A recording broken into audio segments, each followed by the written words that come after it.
This stitch is perfect for a wide variety of projects, but especially for blankets, baby blankets, or scarves, because in addition to being a 2-row repeat that's really easy to learn, it's reversible. Let's jump right in and get started. To begin with, I'm going to chain a multiple of 7 plus 8. So what I did for this sample is I chained 29. That was 3 times 7 is 21, plus 8 is 29. I'll also say that I originally made that other swatch that we've looked at on a bigger hook, and I thought it was a little sloppy, so I'm going to try it on a smaller hook. So I'm using worsted weight yarn and an H8 or 5mm hook. So the first thing I did is I made a double crochet in the 4th chain from hook. That turning chain is going to count as a stitch, and I want a total of 5 counting the turning chain. I've made 1, so that's 2. I need 3 more. Now you'll notice that I am working in the back or the bump of the chain instead of the front or the V. And if I'm honest, I do that pretty much on all of my projects because I think it makes a neater edge, makes your stitches lay a little flatter, and it gives you a little bit more elasticity. So there was my turning chain plus 4. 1, and then 1, 2, 3, 4. Now the next thing I'm going to do is skip 1 chain, which is this one, and put a V stitch in the next chain. And a V stitch is double crochet,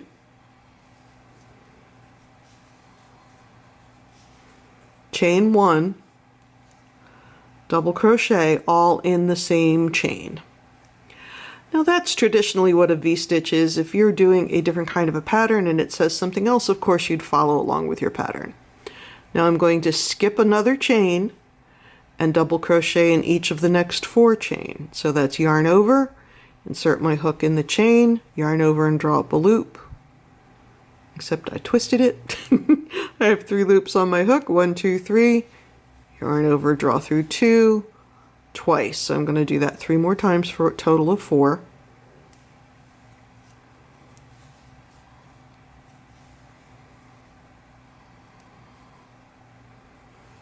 And then I'm going to skip 1 chain and do a V-stitch, skip 1 chain for a double crochet, skip 1 chain and do a V-stitch, and then I'm going to end with 5 double crochet in a row instead of 4. So we're at skip 1 chain and do a V-stitch. Now this is the setup row. After this, it's a 2-row repeat. So once you have your row set up, there's only 2 rows you have to learn. There was my last V-stitch. I skipped 1 chain, put in a double, and remember we're going to end this row with 5 double crochets in a row, not 4. And that's to give us a nice edging. Now when I get to the end of this row, I have a couple of options. One is I can chain 3 turn, and the other is I can do any one of the little fancy applications that we have learned to keep our edges nice and straight. So what I like to do, and you do not have to do it this way, there's multiple ways to do it. By the way, here's what it looks like at the end of our first row. What I like to do is turn my work, draw up my loop to about the height that my double crochet is going to be, yarn over, keeping it behind that loop. It keeps it sort of enclosed. So now I have 2 loops on my hook, insert my hook in the stitch, yarn over and draw up my loop. I have 3, 1, 2, 3, finish my double.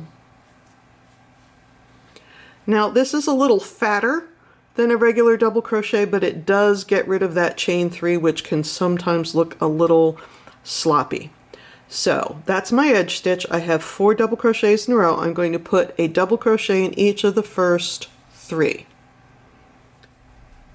Now instead of putting another double crochet in that 4th stitch, I'm going to make a horizontal puff stitch.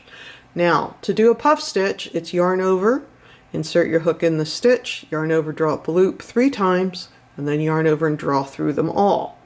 What makes this a horizontal puff stitch instead of a traditional puff stitch is instead of holding my work this way, like I normally would when I'm crocheting, I'm going to angle it. I'm going to rotate it 90 degrees, and I'm going to put my puff stitch here between the first 2 double crochets. And I want to keep my yarn overs nice and loose. I don't want to make it tight.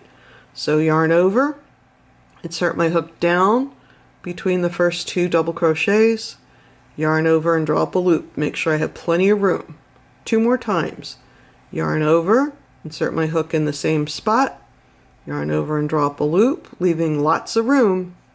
3rd time, yarn over, insert my hook between those 2 stitches, yarn over and draw up a loop. Now I should have 7. 1, 2, 3, 4, 5, 6, 7. 1, 2, 3, 4, 5, 6, 7. That's correct. Now I'm going to yarn over and draw through all 7 loops on my hook. And that didn't work very nicely because I'm at a weird angle trying to get this on camera, but I promise you it'll be easier for you. Now, this horizontal puff stitch takes the place of this double crochet. And the double crochets that are part of the V-stitch, we're never going to work into them. We're always going to work into that center chain 1 space. So I'm going to put a V-stitch. That's double crochet, chain 1, double crochet in the V-stitch. So for this particular pattern, whenever you see a V-stitch, you're going to put a V-stitch in it. So now we're going to skip this double crochet because it's part of the V-stitch. Double crochet in each of the next 3. And then horizontal, as soon as we have 3, we're going to do a horizontal puff stitch. Now as we get into the row, we're going to place that horizontal puff stitch between the double crochet of the V-stitch and the first of the 3. So let me pull some more yarn up here since it's fighting with me today. I'm going to yarn over. So I've rotated my work about 90 degrees.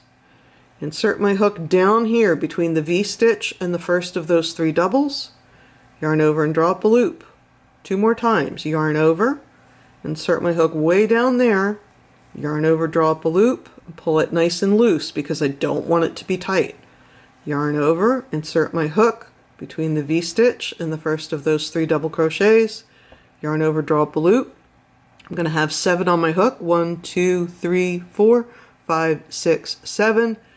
Yarn over and draw through all 7. Jump. We're going to skip hem because that puff stitch replaced that stitch. And remember, for this pattern, we're never going to work into the double crochets of the V-stitch, only into the chain space.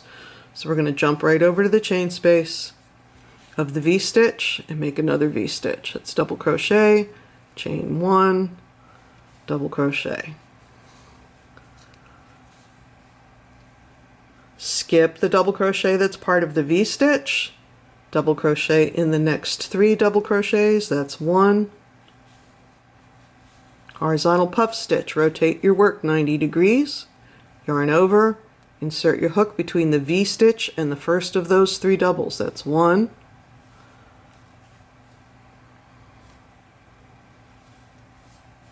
2, 3. Yarn over and draw through all 7 loops on your hook. You'll notice when I have this many loops on my hook and I'm trying to yarn over and draw through that I angle my hook down a little bit. You have to have a fair amount of tension here to make sure it doesn't slip out of the throat, but if you angle your hook down a little bit, it's easier to get it through all those loops. Once again, this stitch is replaced by the puff stitch. V-stitch in the chain space of the V-stitch. Once you get these first few rows in, it's a lot easier to see what you're doing too. There's my V-stitch. Skip the double crochet that's part of the V-stitch, double crochet in each of the next 3. Horizontal puff stitch. Rotate your work. I will, while we're talking about it, this stitch pattern eats up a lot of yarn because of all these yarn overs, and you can see that I'm sort of having to pull yarn up off my skein quite frequently, and that's because this is a giant yarn sucker. So make sure if you're going to attempt this pattern that you have plenty of yarn. That's the stitch that's replaced by the puff stitch. We're going to go ahead, we're at the end So we're just going to put a double crochet in that last, well, in this case it's a turning chain. So remember, we have the extra doubles at the beginning and the end just to keep our edges neat. Now this doesn't look like much of anything until you get the next row on, and then it starts to look neater.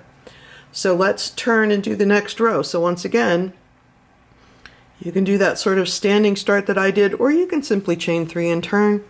But to do that particular standing start, I'm bringing that loop up till it's about the height of the stitch I want. I'm going to grab that yarn over, but I'm wrapping it around that loop to make sure that loop is not hanging out and being weird. And I'm going to go ahead and work in the very first stitch, the one we might normally skip if we were doing a chain 3 turn. Alright, so there's my edge stitch. So now what I want to do is double crochet in each of the 4 stitches. That's the top of the puff stitch and the other 3 double crochets. So it's this guy, 2, 3, 4. 1,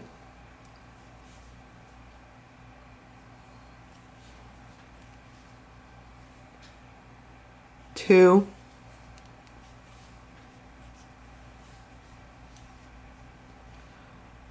3, whoops, got a little carried away there.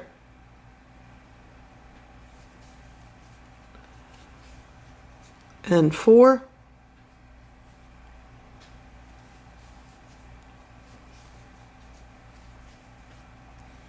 And now V-stitch inside the V-stitch. Remember, we're skipping this double because it's part of the V-stitch and we're not going to work into those for this stitch pattern.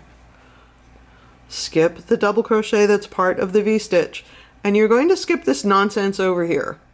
That's from closing up the stitch. You want the 4 stitches that were involved in your puff stitch. So that's 1, 2, 3, 4. V-stitch inside the V-stitch. There's double crochet, chain 1, double crochet,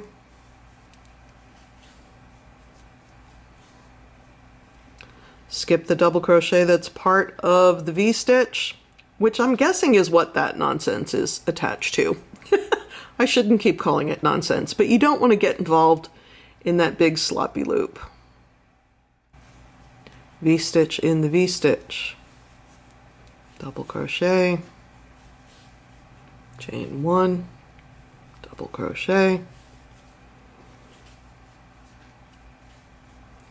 skip this big sloppy loop because that's part of the V-stitch, and we're at the end, so we're going to have 5 now.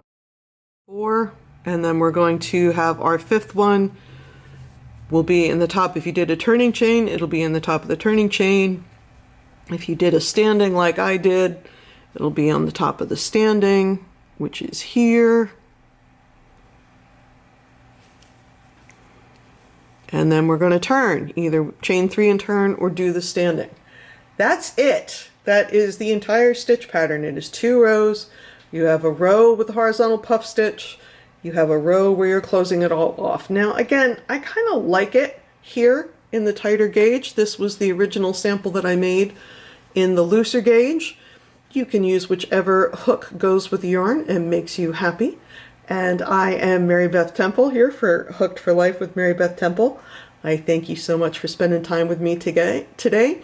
Please like the video, subscribe to the channel, all that fun stuff, and I'll be back to you real soon. Bye-bye.